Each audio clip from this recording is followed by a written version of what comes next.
Hey there guys, how's it going?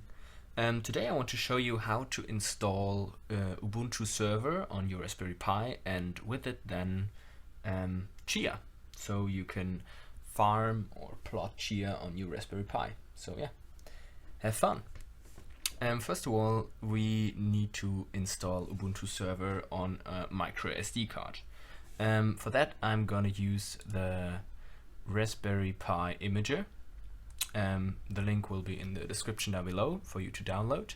So just click, doesn't matter which system you're on, macOS, Ubuntu or Windows, just click download it, install it, and then you will be facing this layout. So first of all, you gotta choose your software you want to install on your SD card. So you go to Other General Purposes OS and choose Ubuntu, and you have to choose Ubuntu 64-bit server. I haven't tried it with the 32 bits, but generally I would recommend you choosing the 64-bit because yeah, I know it works for this one. So also your Raspberry Pi, it won't work on a Raspberry 3, only on a Raspberry 4, because you need a minimum of 2 gigabytes of RAM. I tried out the Raspberry 3 as well. It was working at first, but it had some interruptions and was shutting down or getting a blue screen or something as soon as I installed Chia, so I wouldn't recommend that if you want a constant and reliable farming software or mini computer. So yeah, you just click on Ubuntu server 64 bits, choose your SD card, and then click on write, and that's pretty much it. Then it takes around 10 to 15 minutes to install, and you just get the micro SD card out of your computer and put it into your Pi, and I see you then in the Pi. Alright, so we are now in the Raspberry Pi, already booted up, and just let the sequence run through. It takes maybe a couple of minutes to boot up completely. And now we gotta log in into Ubuntu. So the login for Ubuntu is just Ubuntu, and it's the same password, so just Ubuntu as well.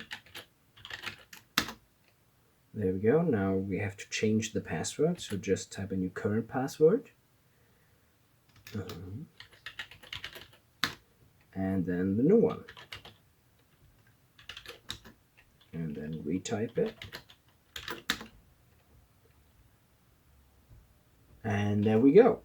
The first thing is, first of all, it doesn't matter in which country you are or which language you install on your Pi or whatever. You will always have in the beginning the US keyboard layout. So just be aware of that. You dots and slashes will probably be on just different places as described on your keyboard. So just just try it out. It's the same thing I do. I read on a German keyboard, and it's quite confusing or to like search for those special keys.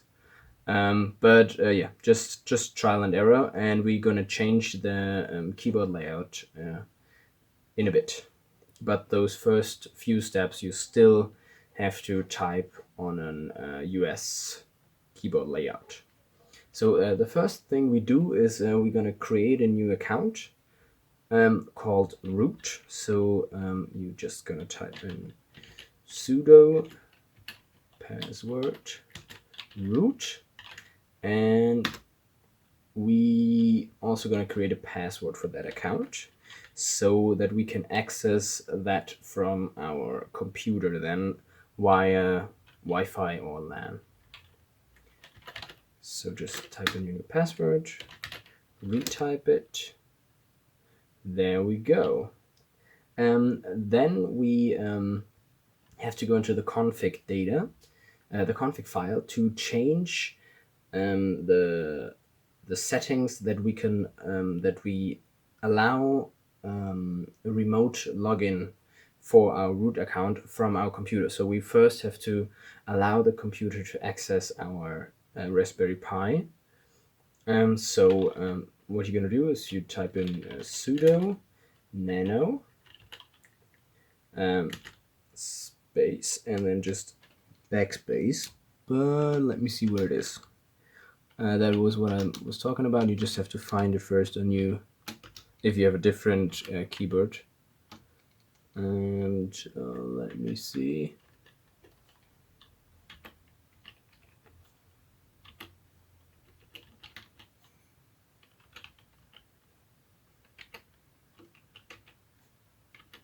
There we go. All right.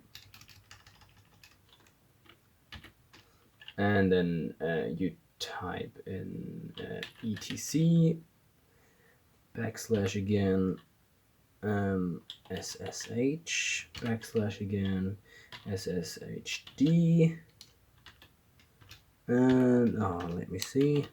It's really annoying, but it's gonna change in a bit, or we're gonna change it in a bit. It's just the most annoying part, I think, of this Pi setup. And then config. There we go. And then we're gonna press enter. And we're gonna get into the settings. So what you want to do, you want to get down till you find there you go, hashtag PermitRootLogin prohibited password. So we're gonna create a new wait a second. We're gonna create a new line there, and we're gonna type in permit root login and then type in yes afterwards, and then we're gonna save it, and you save it with the control key and X, and then it's gonna ask you on the left side on the if you want to save it, you just press your epsilon for yes, and then you're just gonna press enter, and then it's saved. All right, and then we're gonna activate our Wi-Fi. You can also just connect it through your LAN port. If you just plug it into your router, that should work as well. But in this case, I want to connect it to the Wi-Fi. So I'm gonna type in sudo nano and then backslash again etc backslash again netplan backslash again backslash again, sorry, 50, so 50 minus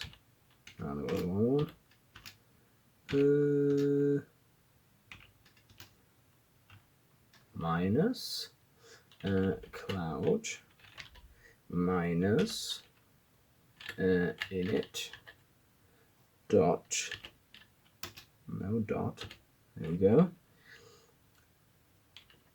epsilon aml. There we go, and press enter on this one again. All right, then we go down to the under version 2. You create a new line, and it's very important that you get the spaces in between. So just hit the space bar like 4 times. So if you're on the left corner, you can't get any further left, or it sends you in the line before that, above that. So you just press 4 times the space bar, 1, 2, 3, 4, and then you're gonna start typing. And everything I'm gonna like having a new line, and it's a little bit set off to the right. It's always 4 spaces of just typing the spacebar. Just remember that. I'm gonna write you all the codes I enter into the description, so you just can have a look. Just in like different steps I type it in. So just the first step I typed in, and so on. So yeah, you will find an example, of course, of the Wi-Fi code there as well. I'm just gonna type in my Wi-Fi, and it's gonna be blurred out, of course. But so just that you will know what you have to type in for your Wi-Fi. So first you're just gonna type in wifis. Give it a where is it? And there it is. Double dots. Next line. 1 2 3 4. 1 2 3 4. Then VLAN 0. There. Double dots again. There we go. Next line. 1 2 3 4. 1 2 3 4. 1 2 3 4. Optional. Again, double dots. True after that. True. True. There we go. And then we're gonna have it in the so no spaces after that. So just under just 8 spaces off the left, or no, it's it should be around 12 at this point. Access point minus. Oh wait. Here we go. Point. Double. That's again. And then 1 2 3 4. We are. Let me see. No, I just have to find the right. There we go. All right, and then you're gonna type in your Wi-Fi name. So I'm just gonna skip that.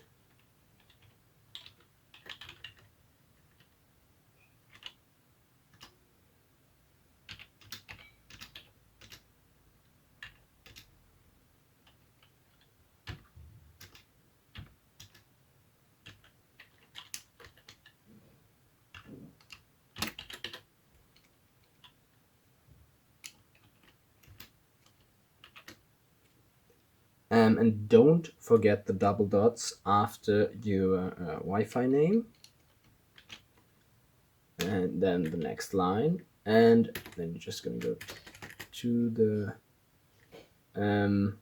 amount of space you just go under the Wi-Fi name and directly at the first sign you put in, and then you're just gonna press the spacebar 4 times. 1 2 3 4. Then you're gonna enter password. Double again, and then we're gonna enter the password.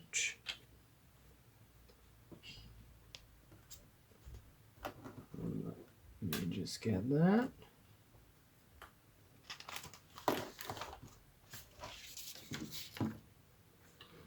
And then you're just gonna enter your password.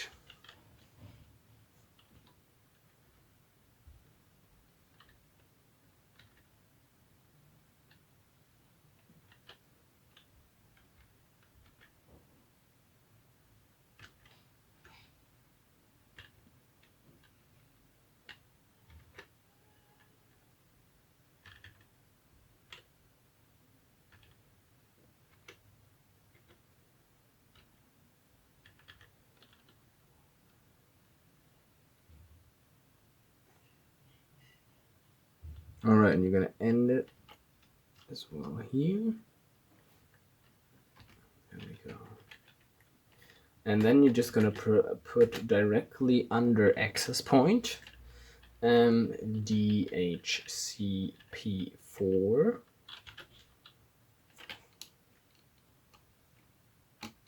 There we go. And type in true. Then please just check what you just put in. Maybe take a look again at the example I put in the description, because yeah, you're just gonna have to retype everything if you make any mistakes here, and it's just really a pain to just re-enter those. And to find a mistake there is just horrible. You just have to go through everything again, and make sure you get all the dots and signs in there, and just double check. And then you're gonna press Control X again to save it. Press epsilon to press yes, and then I'm just gonna press enter. And then you will have to restart your your Raspberry Pi. So just type in sudo shutdown minus. Let me find the minus again. There we go. R and then 0. So the 0 is just for like restart in 0 seconds. So right now. And then just hit enter, and then it should restart itself.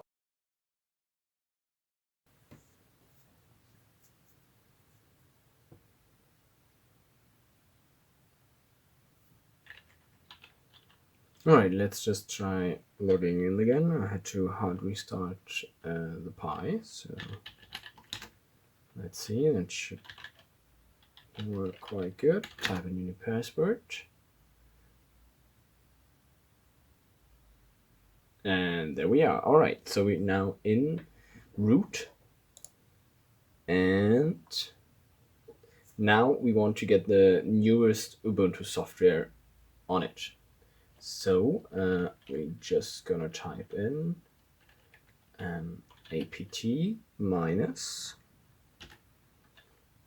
get update, and then a comma dot, which I have to search every time again. Oh wait, yeah, that's it. Apt minus get upgrade.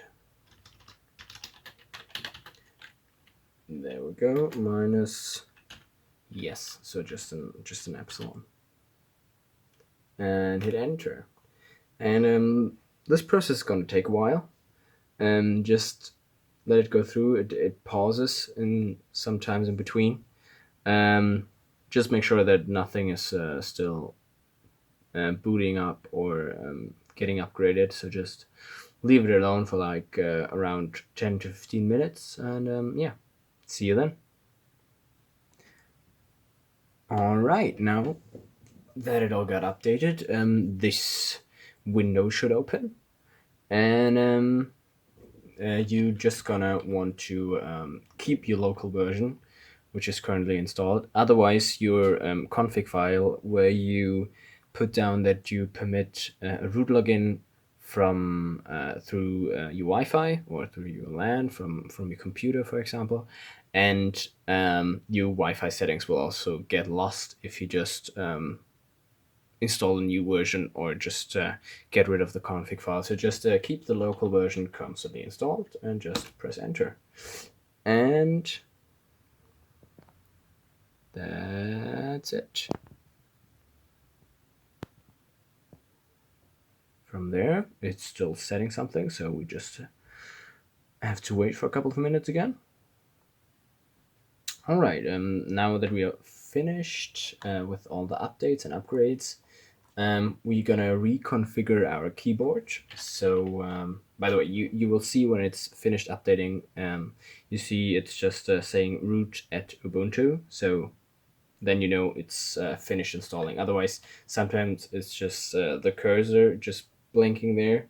So just wait a couple of minutes. Sometimes it's just taking a little bit longer. So you're gonna type in dpkg minus reconfigure. Oh, wait, that's not minus. That was the wrong one. What was it? There we go. Reconfigure. There we go. Keyboard minus configuration, and hit enter, and there we go. So then you just have to select your keyboard you want to have, or you're already having. So I have a generic 105 keyboard. Just click enter on that, and then you have to select your language. Let me see what German is. There we go. And then like you can choose between all those different types of keyboards. I normally choose just the first one, and I have the alt gray on the right side, and the rest is just it. And then it's updating the keyboard, or downloading the keyboard layout. All right, now that we've finished updating, we're gonna type in IPA again this time, and then you're gonna see after Wi-Fi you're gonna find not Wi-Fi, VLAN 0, and then under iNet you are gonna find your address, your IP address. You just have to write that down. By the way, I'm going to change that afterwards, so don't try connecting to my Pi. You won't be able to do that anyway, because it's restricted to your network. You just can connect to your Pi from your network. And yeah, see you on the PC then. Alright, and now that we are back at our PC and logged into the same Wi-Fi or network as the Pi is registered, you're just gonna open your PowerShell. So just type it into your search bar under Windows, just PowerShell, and just start it, and that's pretty much it. And then we're gonna type in, so we want to connect to a Pi now, so we're gonna type in SSH, and then root at and then you IP. Just let me see. Re-enter that. That was, I think, 54. And root. Press enter. And then, are you sure you want to connect? You just type in yes. And then you have to type in the password you typed in for your root account. So just enter that. And then you're pretty much logged into your Pi from your PC. The thing I'm gonna do right now is just gonna change the time zone on my Pi, so the time is right. And oh, I see. No, this isn't the correct time. So I'm just gonna type in the time zone, which is quite easy. You just write in timedatectl. Oh, let me see if I can get that bigger for you. There we go. CTL and set minus time zone, and I'm in Europe and I want the time zone of Berlin, so just gonna type in Europe/Berlin and just press enter. And that's pretty much it for Ubuntu. So now you have installed Ubuntu server on your Raspberry Pi and can access it from your PC through your root login. And yeah, that's pretty much it for this video. In the next part, I'm going to show you how to install the Chia blockchain with Python and everything else. So yeah, see you next time.